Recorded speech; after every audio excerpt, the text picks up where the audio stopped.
Finally रियलमीले आफ्नो एउटा मोबाइललाई नेपाली बजारमा प्री बुकिङको लागि एभाइलेबल गरेको छ।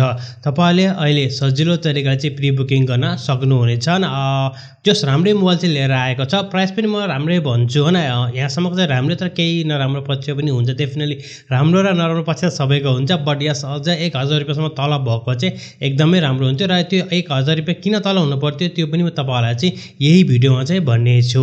सबभन्दा पहिला त हामीले यो कुरा गरौँ यिनीहरूको प्राइसको बारेमा। न डिजाइन लुक्स हो त तपाईलाई थाहा नै छ। पहिले चाहिँ यताउता लन्च हुँदाखेरि र यसको कन्फिगरेसनको बारेमा पनि हामीले त पहिले कुरा चाहिँ गरिसकेको थियौँ, बट अहिले हामीले चाहिँ हल्का कन्फिगरेसनको बारेमा पनि कुरा गर्नेछौँ। र प्राइसको चाहिँ हामीले यो कुरा गर्ने भने दुईवटै भेरिएन्ट्सको चाहिँ यो मोबाइल नेपाली बजारमा चाहिँ लन्च भइसकेको छ, जुन रहेको छ Realme 9 Pro Plus 5G। So that's a great हैन, एकदम राम्रो 5G भेरिएन्ट्सको चाहिँ यो चाहिँ मोबाइल रहेको छ। यसको बेस्ट सेलिङ पार्टको यदि हामीले यो कुरा गर्ने हो चाहिँ 50 मेगापिक्सलको सोनीको सेन्सर उनले युज गरेको छ, जसमा चाहिँ OIS पनि यसमा रहेको छ।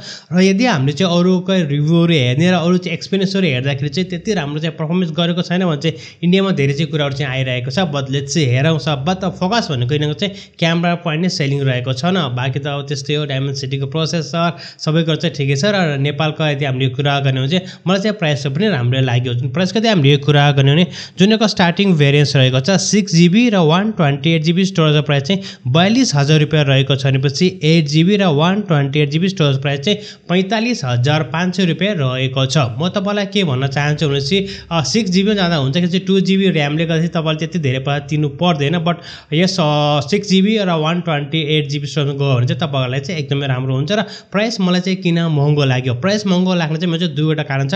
एउटा चाहिँ तपाईहरु चाहिँ 128GB मा स्टिक हुनुपर्छ, यसमा चाहिँ माइक्रो एसडी को चाहिँ स्लट हामीले तपाईले युज गर्न सक्नु हुँदैन।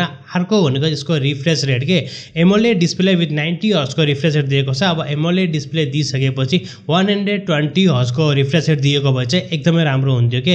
बाँकी त ठिकै छ, क्यामेराको बारेमा धेरै नै यिनीहरूले हैन फोकस गरेको छ, जति कुरा गरे पनि अझै भए पनि बाँकी हेर्दाखेरि चाहिँ राम्रो रहेको छ। 5G भेरिएन्ट्सको मोबाइल हो र Realme नेपाली राम्रै प्राइसमा चाहिँ नेपाली बजारमा चाहिँ लिएको छ। बट अझ पनि अन्डर लाइक 40000 रुपैयाँमा पनि उनीहरूले चाहिँ दिएको भए पनि एकदमै राम्रो हुन्थ्यो क्या। जुन चाहिँ हैन स्टार्टिङ बेस कुरा गर्ने चाहिँ के चाहिँ यसमा चाहिँ तपाईले चाहिँ 120 हर्ट्जको हैन कि 90 हर्ट्जको मात्र तपाईले रेगुलर 90 हर्ट्ज भन्दा अझै रेगुलर भइसक्यो त्यो देख्नु हुनेछ। र चाहिँ माइक्रो एसडी कार्ड चाहिँ युज गर्न चाहिँ पाउनु हुँदैन। तपाईँ चाहिँ 120GB मा नै स्टिक हुनुपर्ने हुन्छ, किन चाहिँ 120GB तपाईलाई धेरै लाग्छ होला, बट गेमरहरुको लागि या तपाईले चाहिँ फोटोग्राफी र भिडियोग्राफी गर्नुहुन्छ चाहिँ तपाईलाई त्यसको बारेमा चाहिँ थाहा नै छ। सो लेट्स टक अबाउट यिनीको चाहिँ केही हाइलाइट फिचरको बारेमा हामीले कुरा गरौँ। डिस्प्ले साइजको चाहिँ हामीले कुरा गर्ने भने 6.4 इन्चको एमोलेड प्यानल रहेको छ, 90 हर्ट्जको रिफ्रेश रेट रहेको छ। र कम्पनीले के क्लाइम गरेको छ भने चाहिँ टच सिम्पलिङ रेट हुन्छ नि 360 हर्ट्जको चाहिँ टच सिम्पलिङ रेट हुन्छ भन्ने पनि कुराहरु गरेको छ। एकचोटि टच सिम्पलिङ ट्याक्क डबल हुनुपर्ने 180 हुनुपर्ने हो, तर चाहिँ बढी नै छ भनेको छ कम्पनीले पेपरमा एटलिस्ट है। अब चाहिँ त्यो त हातमा आएर अनि गेमरहरूले गेम खेल्दाखेरि चाहिँ थाहा हुन्छ क्या न, बट त्यो चाहिँ उनीहरूले भनेको छ।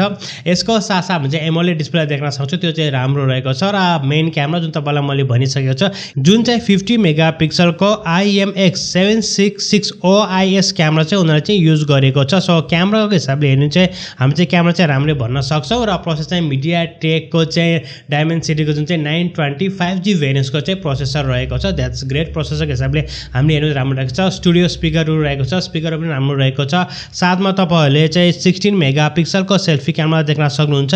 यसमा पनि उनीहरूले चाहिँ सोनीकै सेन्सरलाई युज गरेको छ। सो क्यामेरा भनेको राम्रो रहेको छ। सम्पूर्ण AI टेक्नोलोजीहरु पनि उनीहरूले चाहिँ यसमा चाहिँ युज गरेको छ। ब्याट्री ब्याकअप पनि राम्रो रहेको छ। चार्जिङ एडाप्टर चाहिँ यसमा एकदमै राम्रो रहेको छ, जुन चाहिँ 4500 mAh को ब्याट्री ब्याकअप छ। तर 60 वाटको चाहिँ सुपर डार्ट चार्जिङ एडाप्टर पाउनुहुन्छ। रेगुलर नम्बर सेन्सर सबै रहेको छ, त्यो पनि एकदमै राम्रो कुरा। इन डिस्प्ले फिंगरप्रिन्ट रहेको छ, फेस अनलक सिस्टम पनि यसमा रहेको छ। सो सबै कुरा चाहिँ यसमा चाहिँ बबल रहेको छ। सबैको चाहिँ राम्रै भन्नुपर्छ। र त्यो दुईवटा कुरा चाहिँ मलाई कस्तो लाग्यो भने तपाईलाई चाहिँ के कस्तो लाग्छ हाम्रो कमेन्ट सेक्सनमा चाहिँ कमेन्ट गर्न चाहिँ नभुल्नु होला। किन चाहिँ दुईवटा कुरा गरे चाहिँ 40-41,000 रुपैयाँसम्म चाहिँ ठिक हो, तर चाहिँ त्योभन्दा हल्का बढी नै भएको छ। म त्यस्तो लाग्छ। तपाईलाई चाहिँ के कस्तो लाग्छ कमेन्ट सेक्सनमा चाहिँ कमेन्ट गर्न चाहिँ नभुल्नु होला। And and I hope that तपाईँहरूलाई आजको भिडियो मन पर्यो होला। भिडियो सम्बन्धी कुनै पनि सल्लाह या सुझाव भए कृपया हाम्रो कमेन्ट सेक्सनमा कमेन्ट गर्नुहोस्। र यो जुन मोबाइलको इन डिटेल रिभ्यू तपाईँले चाहिँ भनौँ इन डिटेल्सहरू हेर्न चाहनुहुन्छ भने चाहिँ हामीले यसको बारे चाहिँ अलरेडी नै भिडियो बनाइसकेका छौँ। तपाईँले हेर्न सक्नुहुन्छ, म सायद आई बटनमा आउँछ होला, क्लिक गर्नुहोस्। खास त्यस्तो केही पनि छैन, क्यामेरा फोकस फोन हो, रेगुलर सबै कुरो चाहिँ नर्मल सबै रहेको छ। सबैले एआई युज गर्छ, यसले पनि एआई टेक्नोलोजीलाई युज गरेको छ होइन।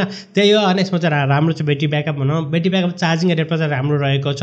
साथमा तपाईँहरूको लागि चाहिँ उसले चाहिँ क्यामेरामा चाहिँ एकदमै फोकस गरेको छ, त्यो चाहिँ राम्रो कुरा हो।